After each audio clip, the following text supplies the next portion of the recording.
Hey friend, please subscribe. 1 second for you. Big deal for me. I was 24 and thought I knew everything. That night, Dad had thrown one of his legacy dinners at a Marriott ballroom in Louisville. White tablecloths, silver flatware, and steak that tasted like paper. Halfway through the main course, Hector Young, his longtime business partner, stood up, lifted his wine glass, and said, "To the future, to the union of our families through Corbin and Violette. May the next generation be even more successful than ours." I froze. My fork paused mid-cut. Around me, people clapped like this was a new product launch. Violette sat across from me, straight-backed and expressionless. That polite kind of smile, the one that means nothing good. Then, under her water glass, she slid me a folded place card. I pulled it over and opened it beneath the table. "You don't have to comply." Quick note. Before listening, share in the comments how is your day going and which city or country you're watching from. Thanks, and let's continue. Dad jumped in like this was all planned. This merger isn't just about product lines. It's about family, continuity, stability.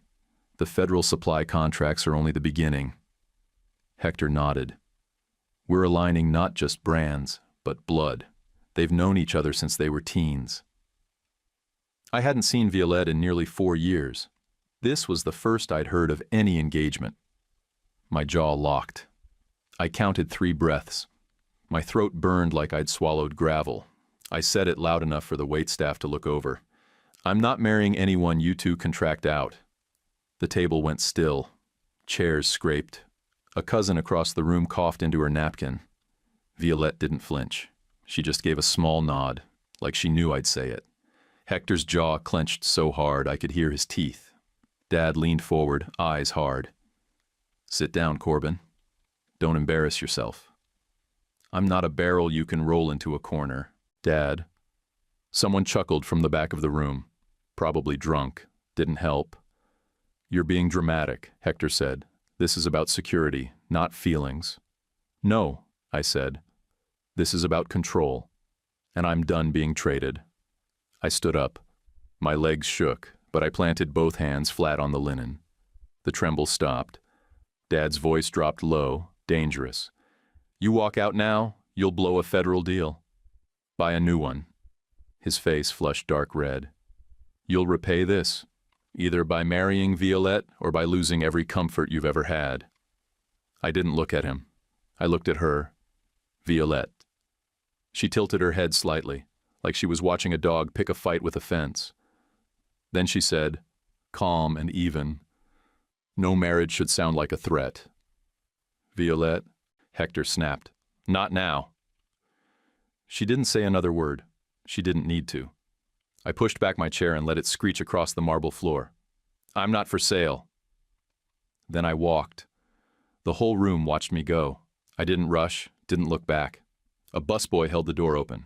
As I passed, he said, "Good luck."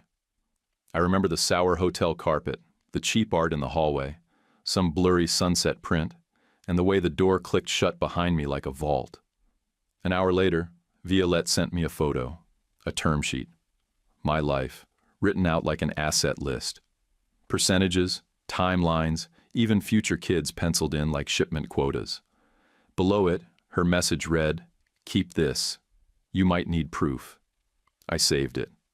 At 6:12 the next morning, my phone lit up with Dad's name. No good morning, no warm-up. Just, "You have 2 choices. Marry Violette by July 9th, or you walk away from the house, the car, the card, and the salary you didn't earn anyway." I sat up on the couch I hadn't even fallen asleep on. "Fine, I'll earn it myself." He let out a breath like I'd just confirmed what he'd wanted. "You won't last a month." "I guess we'll see." I hung up before he could say anything else. It felt petty. It also felt like the first real choice I'd made in years. By noon, it started. The company driver showed up in the driveway and waited like he was just making a pickup. No eye contact, no small talk. Just held out his hand for the keys. 10 minutes later, a guy from security let himself in and boxed up my suits like they belonged to someone dead. My phone buzzed twice, then went dark. I checked the screen. No service. That's how fast old money moves when it wants you to feel like you never had any of it. Before the shutdown hit completely, a few group texts popped off. One guy I used to think was a real friend, Grant, wrote, "You'll be back. Just say yes." That stung more than I expected. Not because he was wrong, but because it told me exactly how folks saw me, like a spoiled rich kid throwing a fit. Like I'd fold when the heater kicked in and the granite counters disappeared. I opened up a side account I'd funded last year after selling an old Moto Guzzi I'd fixed up in college. $2,180. Not nothing, but not enough to land soft either. I threw clothes and toiletries in a black duffel and left the gate pass on the counter without a note. Out on the highway, a tire started to lose pressure near mile marker 74. I pulled off at a turnout, found a plug kit at a gas station for $8.99, and sat on hot gravel patching the sidewall myself. The pump was slow and stiff. My hands were black with dust and sealant by the end, but I didn't call anyone. I didn't need to. Around 2 that afternoon, Violette texted once. Just one message. "I'm going to blow up my end of this too. Don't contact me for a while." Attached was a thread of emails. In one, Hector referred to me as a variable to be contained. Not a person, a variable. I kept driving west until the interstate got quiet and the billboards started peeling. Around 3:40, I stopped in a county I couldn't name and bought gas, a protein bar, and a coffee that tasted like a wet paper bag. The woman behind the counter didn't smile, didn't ask where I was from, and that made it better. I didn't want anyone's eyes on me. That night I parked near a little league field. Lights clicked off at midnight, then flicked back on at 4:58. Sprinklers hissed to life. I sat there in the driver's seat, staring out at the empty grass, thinking this was it. This was what I wanted, freedom. No obligations, no deals, no legacy dinners. But the only thing I really felt was hollow. A few hours later, I found a payphone near a post office. It smelled like old gum and pennies. I fed in quarters until it rang. Dad answered on the second ring. "You made your bed," he said, just like that. "I'll build a new one." I didn't wait for a reply. I hung up and walked away. The wind was picking up a little, sharp and dry. I grabbed a paper off a vending box out front, not because I cared about the news, but because I needed something to look at that wasn't my own mess. On the front page was a photo. Small-town veterinary clinic offering free spay days. A woman in scrubs, dark blonde hair tied back, holding a beagle like it was made of glass. Her eyes were bright, serious but kind. The headline was barely noticeable. Something like, "County Clinic to host adoption event." I stared at that photo longer than I should have. There was something in her face that made me stop. No polish, no agenda, just effort, like she actually cared. I ripped the page out and folded it into my wallet behind my old school ID. Told myself it was just a place to get my head right, maybe help out for a day or two. But deep down, I think I already knew I was heading there, wherever there was. I started the car and pointed the front end south. I had no address, just a name on the paper and the thought that maybe there was a place in the world where nobody cared what my last name meant. I found Milford by chasing that newspaper clipping like a breadcrumb. The town sat low and flat off a county highway, wrapped in fields and old sheds with sun-bleached roofs. I pulled into a spot near a brick diner called Blue Lark, windows fogged from the fryer. The sign above the door buzzed like it had a short, but the smell coming out, bacon, burnt toast, decent coffee, was the first real thing I'd felt in days. It was 10:07 when I walked in. I remember because the wall clock had a rooster painted on it, and the second hand skipped every few ticks. I picked the counter over a booth, something about being visible but not expected to talk. Melanie came in about 10 minutes later. Shoulder-length hair pulled back, jacket with Mel stitched over the chest. She carried a canvas tote with a stethoscope peeking out and ordered hot tea and a cinnamon roll like she did it every morning. She nodded to two old men near the window who were arguing about spark plugs. Then she sat 2 stools down from me, left her bag on the counter, and didn't say a word. I looked over once, then again. "You work at the clinic?" She glanced up just enough to make eye contact. "Yeah, vet tech. You got a dog or just like cinnamon?" "I've got a little experience." I lied. "Used to help my mom with our beagle when I was a kid." She smiled like she knew I was stretching it, but didn't call me on it. "We always need hands-on adoption days. Saturday's our next one." I nodded. I could help with that. We talked. Easy, but not forced. She told me her mom, Dorothy, was a baker who sold hand pies out of a certified kitchen at home. Said her dad died when she was 9, aneurysm while fixing the lawnmower. She didn't say it's sad, just plain, like she'd learned young that not everything needed to be dramatic to be real. I told her I was between things. She didn't press. Just sipped her tea, looked me over once, then her eyes dropped to the duffel at my feet. "You traveling or leaving?" she asked. "Both," I said. She tapped the edge of the counter with her index finger, once, like she was deciding something about me. Not romantic, not even friendly, just calculating odds. Then she nodded once, slow and steady, and went back to her role. She walked with a limp. Subtle, but there. Right leg. She moved like she'd learned to make every step count. I didn't stare, but I saw it. And I remember thinking she didn't try to hide it. She didn't explain it. She didn't apologize for it. When she got up to leave, she reached in her tote, pulled out a receipt, and scribbled something. "Come by Saturday, 9 sharp." I reached into the napkin holder, tore one in half, and wrote down the number from the prepaid flip phone I'd picked up at a truck stop. She looked at it and laughed once. "Old school," she said. "I like it." I told myself I'd go just to prove something. Maybe snap a photo of myself holding a leash. Text it to Grant, show I hadn't fallen off the edge.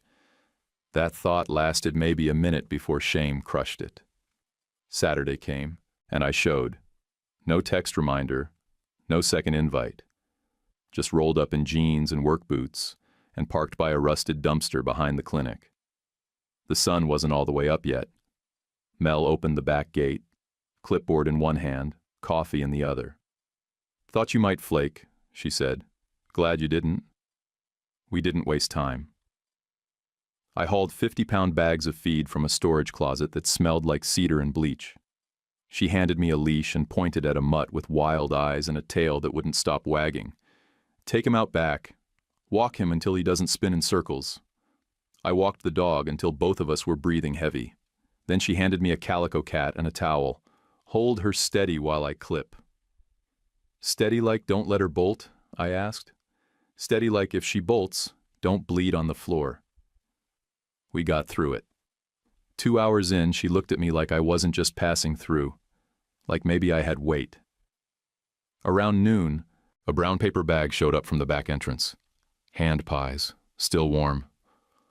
"Dorothy's doing." Mel passed me one and said, "She sends these when she approves."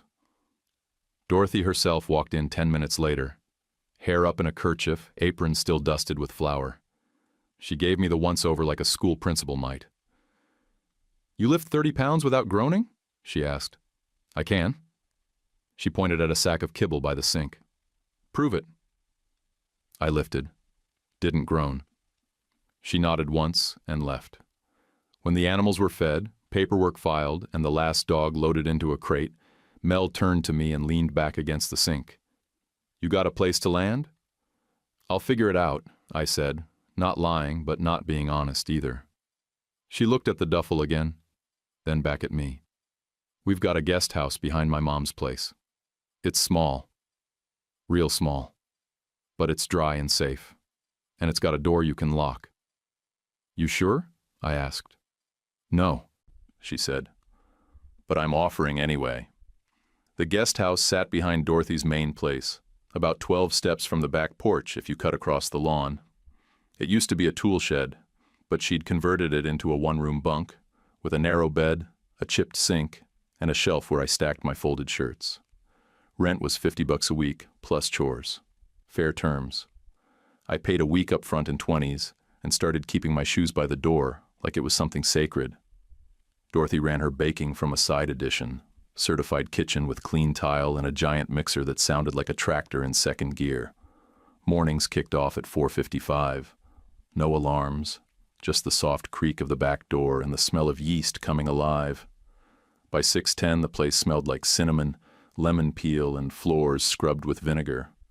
If you stood still too long, she handed you a broom or a tray and expected it back better than you got it. "You want to eat, you work," she said one morning while brushing egg wash on 3 dozen hand pies. "If you don't want to work, there's a road out front. Simple math." I picked up shifts at a farm supply store off the highway. $12.75 an hour to unload pallets and restock the dog food aisle. The manager, Nolan, was mid-40s and wore the same steel-toe boots every day like armor. He didn't care who my father was or what school I went to. He just wanted to know if I could move 50-pound bags without tearing one open. "You break it, you stack the next 5 blindfolded," he said the first day. Sound fair? Fair enough. At night, I sat on the step outside the shed, drinking tap water from a mason jar, and wondering when the ache in my back would stop feeling like a punishment and start feeling like proof. Mel came by most nights. She'd be fresh off a clinic shift or a late call, her scrubs covered in fur or paw prints. She'd sit beside me, pull her hair back tighter, and tell me about the day.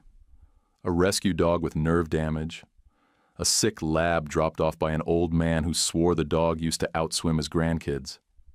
She spoke soft but sharp, like none of it surprised her anymore, but all of it still mattered.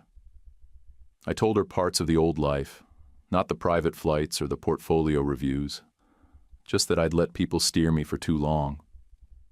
She didn't say much, just looked over once and said, "You're steering now," like it wasn't a big deal, like it wasn't everything. One night it stormed hard. Rain on the metal roof sounded like nails on a drum. She pulled her knees up and said, "I hate this sound. Since the crash." She didn't say more and I didn't push. Her limp told the rest. Even if the story hadn't come out yet. Sundays were different. We'd drive out past the edge of town where the fields opened up and the trees leaned back from the road like they'd given up on pretending to be tall. She'd sip gas station coffee and talk about a shelter that didn't have to beg for cash every time the heat broke or the roof leaked. She didn't pitch it. She just laid it out like a list. "I want to build something steady," she said once, eyes fixed on a barn with a caved-in roof. "Not grand, just solid." I didn't make any promises, but I listened like every word was a blueprint. Dorothy watched us like a hawk, and a pastor rolled into one. She'd bake extra rolls for the clinic, which was code for stay for supper. Her dining table seated 6, but only had 4 chairs that matched. We always sat in the mismatched ones. I washed the dishes every time and did it like a man who wanted to earn his spot. One Tuesday, after a clinic shift, Mel sat beside me on the step and leaned her head to the side. The sun had dipped low, and the cicadas were already losing their minds. "We've been doing this a while," she said. "Yeah." "You think this is a thing?" I looked at her, heart pounding stupid fast for a guy who used to negotiate contracts with guys twice his age. "You mean like, are we a we?" She laughed, short, surprised. "Yeah, that." I nodded like I was smooth, but I was grinning like a fool. "I hope so," she smiled. "Then, yeah, we are." We told Dorothy that night at 8:20 sharp, standing on her porch while she folded towels from the bakery. She looked at us, nodded, and wiped her hands. "If you're in, she said. "Just don't mess with each other's peace. That's the rule." We agreed, out loud, at the same time.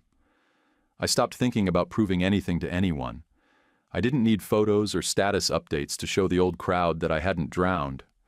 I started thinking about fixing the window that stuck in the guest house and how to hang a shelf without splitting the old plaster. I Googled drywall anchors and borrowed a stud finder from Nolan. I still cracked the wall once, but I patched it. That crack's still there if you look hard, but the shelf holds. That's the part I care about. 5 months into Milford, I noticed the sedan. It was older, dull gray, parked half a block down from the clinic 2 afternoons in a row. Same spot, same angle, engine off, driver inside. I don't spook easy, but when somebody watches a place that careful, it sticks. On the 3rd day, I walked over during lunch and knocked on the window. The man rolled it down slow, mid-50s, tired eyes, jacket too warm for the weather. He sighed like he'd been caught doing homework for someone else. "Your dad hired me after he couldn't reach you," he said. "Name's Ray Caffrey." He handed me a card like it weighed something. I didn't read it. I just nodded once and walked back inside. That night, Dad called.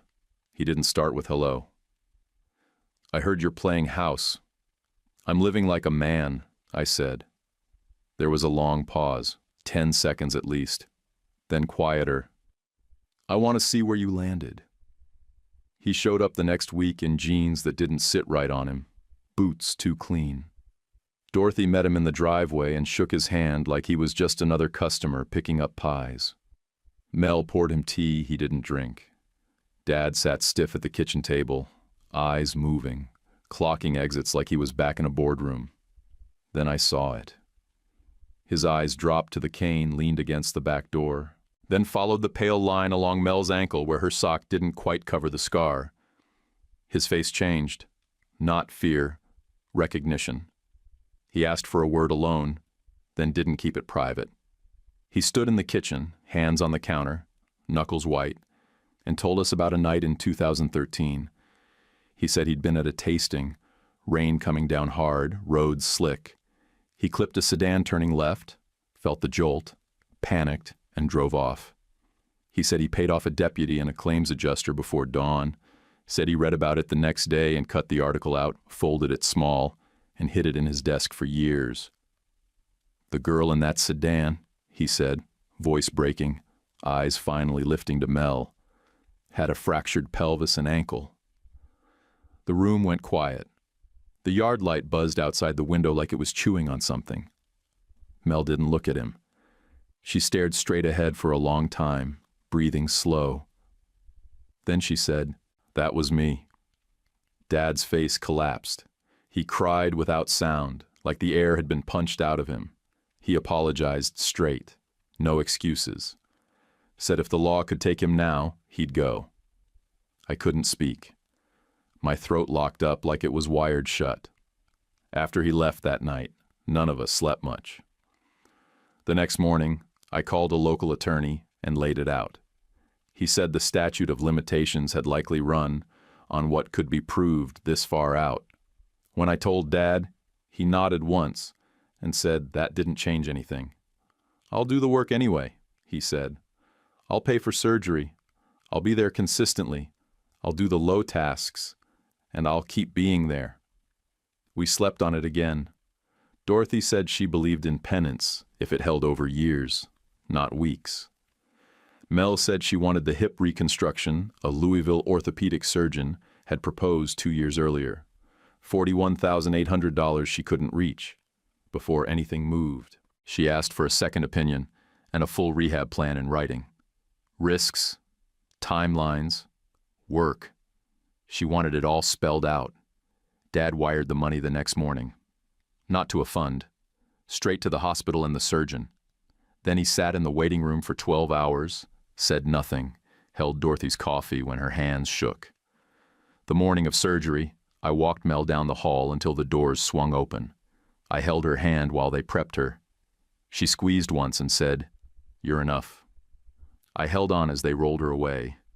Rehab started 3 days after the surgery. 11 weeks of slow gain and fast frustration. Mel hated the harness they strapped her into. She hated the fake cheer from the techs, hated the endless repetition of movements that felt like failure half the time. But more than anything, she hated the stairs. They scared her more than the pain. Dad drove her to every session. No complaining. No talking unless she wanted it.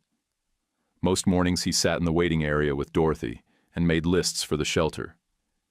He didn't act like it was penance, but it was. You could feel it, like he was settling accounts with more than just us. I picked up 2 extra shifts a week at Nolan's. My hands stayed cracked and rough, but I learned to cook decent. Eggs, potatoes, whatever didn't burn. Dorothy watched from the kitchen table sometimes, sipping tea while I tried not to screw up basic meals. She never corrected me. But every time I left an eggshell in the sink, she just happened to wipe it up without a word. We didn't aim for milestones, we just kept going. 1 load of laundry, 1 physical therapy stretch, 1 dish drying on the rack. Nothing fancy, just the next thing, and then the next. One afternoon around week 4, Ray Caffrey came by. He didn't linger, just knocked on the guest house door and handed me a manila envelope. "He put me on you again," Ray said. "Not your father, Hector, different firm. Hired me to see if you'd crack under small-town pressure." I stared at him. "And you said yes?" "I said no last Friday, that's my resignation." He nodded at the envelope. "There's emails in there. I figured you should have copies." He paused, looked toward the main house where Mel was inside, propped up on a pillow, reading with a heating pad. "You've built something here," Ray said. "Some people don't like that. They like leverage." I said, "He doesn't have it." Ray shrugged. "He's trying really hard to pretend he does." By then, I had a folder labeled proof, the term sheet photo Violette sent, the email thread where Hector called me a variable to be contained, Ray's resignation, and the voicemail, Hector's voice offering a bribe to a state inspector about a labeling audit, all in one folder, zipped, backed up, and printed, just in case. That night, Violette messaged from a number I didn't know. "My father's leverage is mostly bluff," she wrote. "If it helps, you can forward the voicemail to the ethics office. Do the right thing with this." I didn't reply. I just saved the message. Around that same week, Dad asked if I could meet him at the old warehouse. I hadn't stepped in there since before I left. He brought me to a storage room in the far corner, one with a busted light and warped floorboards. He pulled a tarp off a barrel like he was revealing a headstone. It was blackened oak, burn marks across the top, initials carved in the head. EMB. "Your mother's last batch," he said. I couldn't bring myself to bottle it or dump it. I just kept it. The room smelled like smoke and vanilla. I didn't touch it. Neither did he. We rolled it out together carefully and loaded it into his truck like it was made of glass. We stored it in Dorothy's root cellar until we figured out what on earth to do with it. I couldn't look at it without thinking of a woman I barely remembered and the man he was trying to become. Week 9, Mel walked 10 steps without the cane. She stopped halfway to the porch, leaned on the rail, and looked at the chair she'd set it on. "Leave it there," she said. She cried for exactly 30 seconds, not messy, just a hard sob, a deep breath, and done. Then she wiped her face and asked me to spot her on the stairs. The next weekend, Dad asked Dorothy if he could help at the shelter's Saturday clinic. "You want to help or be seen helping?" she asked. "Help," he said. She handed him a mop and pointed to the kennels. "You can start by not gagging." He didn't. He mopped, cleaned cages, took out trash, didn't wear a suit, didn't complain, didn't ask for anything. He called it work. She called it help. That same week, I took a call from a regional grocer who'd heard we were prepping a small batch bourbon run. I didn't pitch it hard, just walked through transport costs, shelf fees, loss rates, things I'd actually lived hauling pallets and checking invoices. No slides, no buzzwords. He said, "You sound like someone who's had to lift the box, not just design it." I said, "Exactly." Most nights, Mel and I sat on the porch, her foot propped up, my hands covered in stain from fixing the guest house door. We worked through a rough budget for a shelter that could run without panic. Dad promised $37,500 to seed it, and said he'd match any donations the town gave. Dorothy pledged to bake for every fundraiser until folks were sick of pie. "That's not possible," Mel said. Dorothy smirked. "We'll test it." Toward the end of that stretch, Violette messaged twice more. First, "I'm done being warehoused. Then, a week later, I'm seeing someone who plays bass and fixes roofs. No drama, just updates. She didn't ask how I was. I didn't ask about her life either, but I did wish her well. For real, and I meant it. We signed the papers on a Wednesday. Brick building on Elm Street, used to be a hardware store. Windows were dusty, the back door jammed, and the floor slanted enough to notice. Still, it felt right. We named it Milford House, restaurant in the front, tasting room along the side, bottling line behind glass, small but clean. Dorothy moved her kitchen over piece by piece. First the mixer, then the baking stones, then the flour bins. She took a modest salary and tipped the young help in cash straight from her apron pocket if they did right. Never wait for corporate to notice, she said. Good work should never go cold. We built the menu on what the town actually ate. Pot roast on Tuesdays, skillet cornbread with every dinner, trout on Fridays that came in fresh from a local guy named Red who swore he could gut one blindfolded. No foams, no fussy garnishes. Just food that filled your plate and meant something when you ate it. That old barrel, we brought it in last. Placed it on a waist-high cradle near the front window. Brass plate on the side read, EMB. Our heart, our start, family is built daily. People didn't always read it out loud, but they touched the rim like it was holy. One guy in a seed company ball cap read the plate, took off his hat, and said, "That's the right kind of story for a room like this." Then he booked a table for his whole crew. Dad handled the dry work, compliance forms, permitting, insurance checks, the boring papers that keep inspectors calm. I handled the deals. Regional placements, cross-state accounts, 2 test exports to Ontario and Glasgow. I kept the pitch clean. No overpromising, no gimmicks. Just good product, small batches, shipped on time. Mel split her days between the clinic in the morning and the shelter build-out in the afternoon. She walked straighter now, with more confidence than I'd ever seen. She wore a belt with her name stitched in blue and carried a clipboard like it was armor. Dad volunteered to install fencing out back. He borrowed tools from Nolan and showed up at 7 sharp with a tape measure and knee pads. Said he hadn't worked that kind of ground since his 20s, and that it was good for the soul. I think he meant it. Tessa, one of the high school kids from the diner, painted murals on the shelter's outer wall. Bright colors. Dogs, cats, even one goat. She came every afternoon after class and left without saying much. We let her work in peace. Things weren't perfect, but we were building something solid. Of course, Hector didn't like that.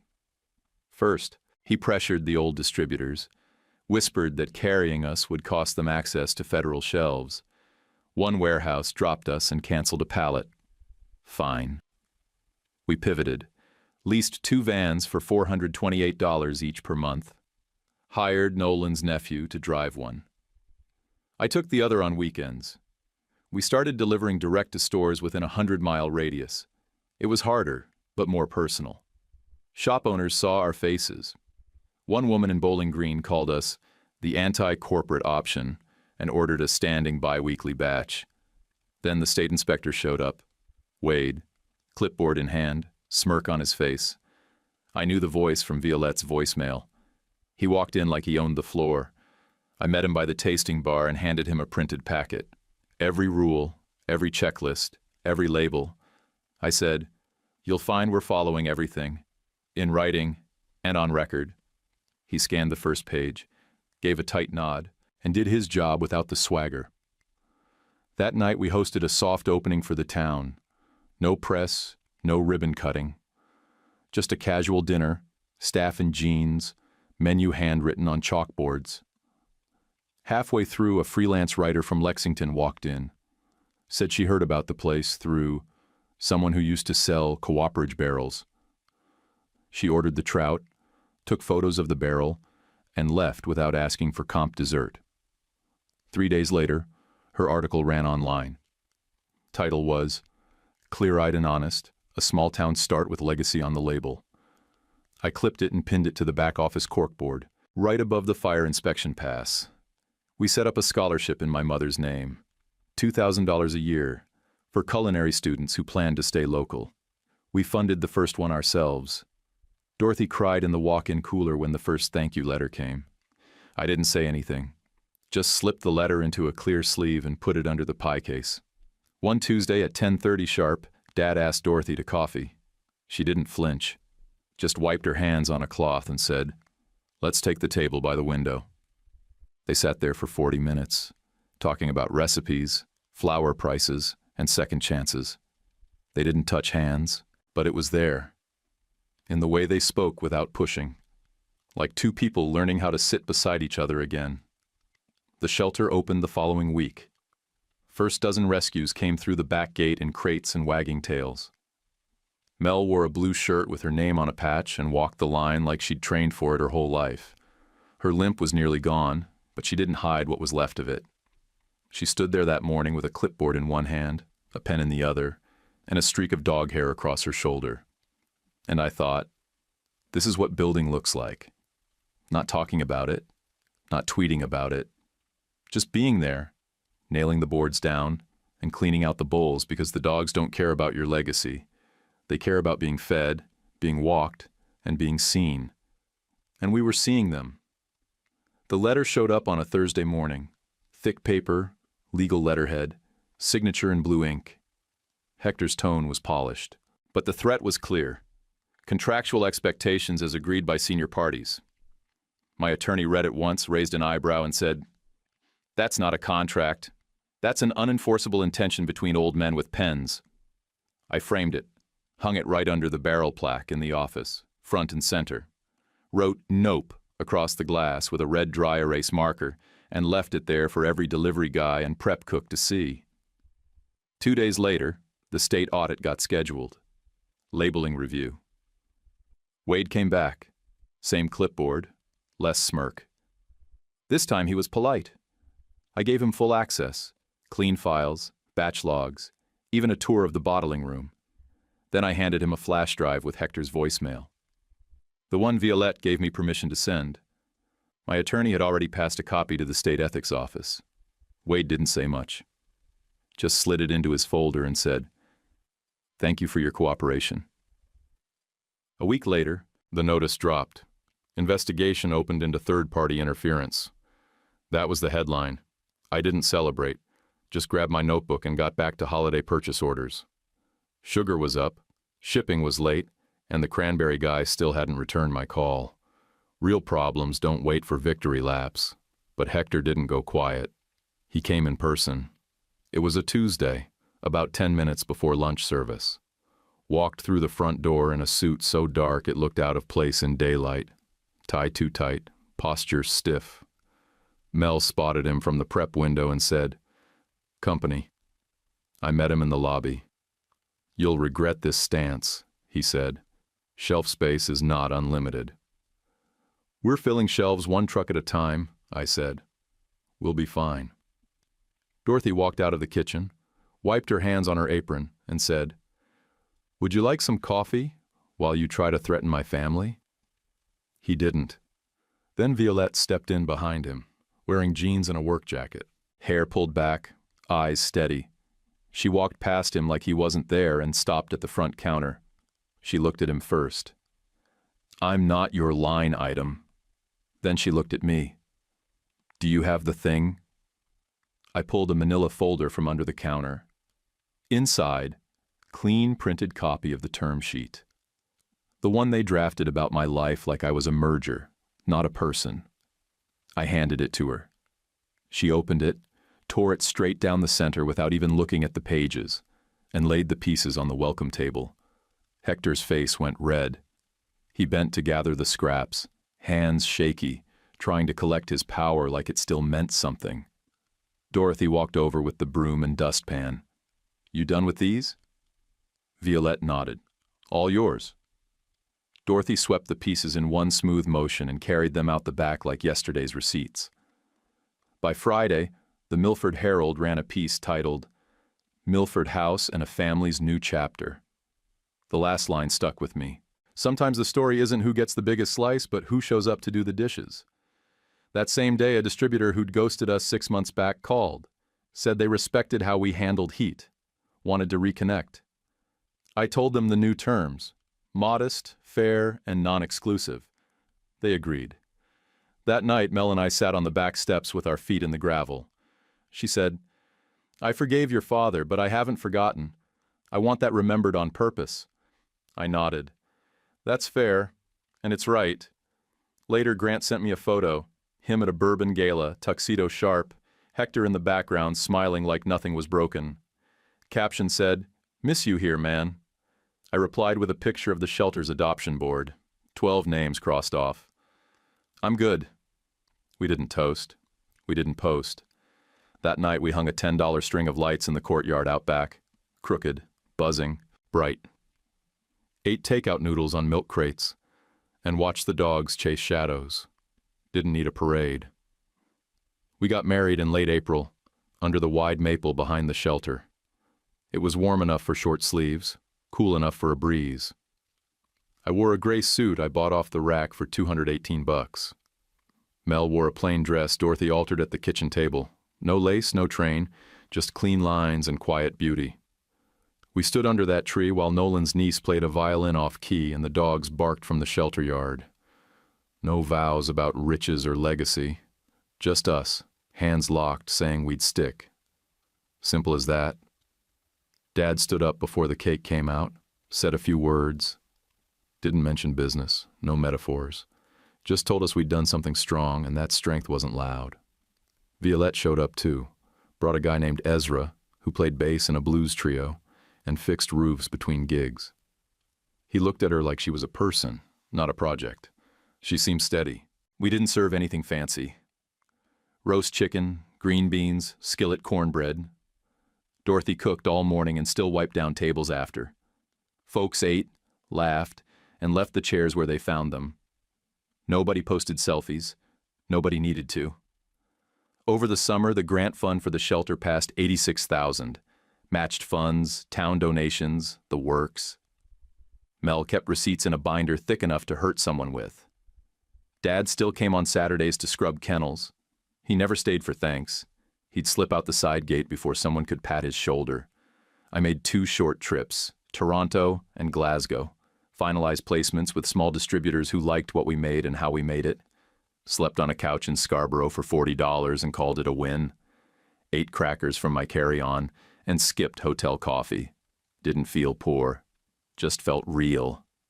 Dorothy, meanwhile, perfected her chocolate pecan pie, the kind that caused full table silence on the first bite.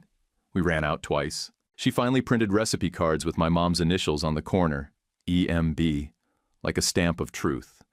Folks took extras for cousins they didn't have. In January, Mel showed me a sonogram that looked like a peanut. I stared at it too long and said, "Is that its head or its butt?"